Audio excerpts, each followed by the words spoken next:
നമസ്കാരം. Raf talk ഫുട്ബോളിലേക്ക് അവർക്കും സ്വാഗതം.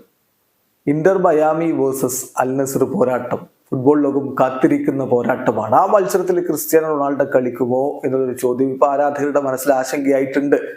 അദ്ദേഹത്തിന് പരിക്കാണല്ലോ, പൂർണ്ണമായിട്ടും പരിക്കിൽ നിന്ന് മുക്തമായിട്ടില്ല. പക്ഷേ ഓരോ ദിവസത്തെ ട്രെയിനിങ്ങിന് ശേഷവും വിവരങ്ങൾ സൗദി അറേബ്യൻ മാധ്യമങ്ങൾ പുറത്തുവിടുന്നുണ്ട്. കഴിഞ്ഞ ദിവസം പുറത്തു വന്ന വാർത്ത അനുസരിച്ച് ക്രിസ്ത്യാനോ റണ്ണിങ് ആരംഭിച്ചിട്ടുണ്ട്. അദ്ദേഹം ബോളുമായിട്ട് പരിശീലനം നടത്തുന്നു. പക്ഷേ ഗ്രൂപ്പ് ട്രെയിനിങ്, ടീമിനോടൊപ്പം ട്രെയിനിങ് നടത്തുന്നില്ല. അതിന് 1-2 ദിവസം കൂടി എടുക്കുമെന്നായിരുന്നു കഴിഞ്ഞ ദിവസങ്ങളിൽ വന്ന വാർത്ത.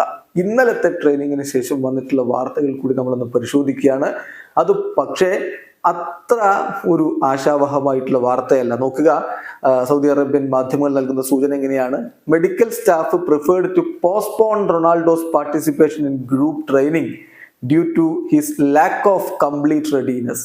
ക്രിസ്ത്യാനോ പൂർണ്ണമായിട്ടും സജ്ജനായിട്ടില്ല എന്നുള്ളത് കൊണ്ട് അദ്ദേഹത്തിന്റെ ഗ്രൂപ്പ് ട്രെയിനിങ്, ടീമിനോടൊപ്പമുള്ള ട്രെയിനിങ് പോസ്റ്റ്പോൺ ചെയ്യാനാണ് മെഡിക്കൽ സ്റ്റാഫ് പ്രിഫർ ചെയ്യുന്നത് എന്ന്. അങ്ങനെയെങ്കിൽ ഇനിയും വൈകാനുള്ള സാധ്യതയുണ്ട് എന്ന് വേണം അതിൽ നിന്ന് മനസ്സിലാക്കാൻ. ഒപ്പം തന്നെ അവരൊരു കാര്യം കൂടി പറഞ്ഞു: there are doubts about Cristiano Ronaldo's participation against Inter Miami.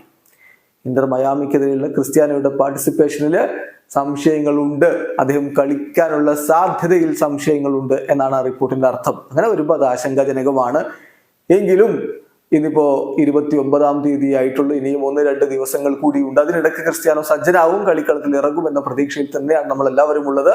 ഇന്നത്തെ ട്രെയിനിങ്ങിന് ശേഷം വരുന്ന റിപ്പോർട്ട് അതിനിർണായകമായിരിക്കും. കാത്തിരിക്കാം എന്തായിരിക്കും ഇനി അപ്ഡേറ്റ് വരുന്നത് എന്ന്. വീഡിയോ അവസാനിക്കുന്നു. ഫുട്ബോൾ ലോകത്തെ കൂടുതൽ വിശേഷങ്ങളുമായി റാഫ് ടോക്സ് വരാം.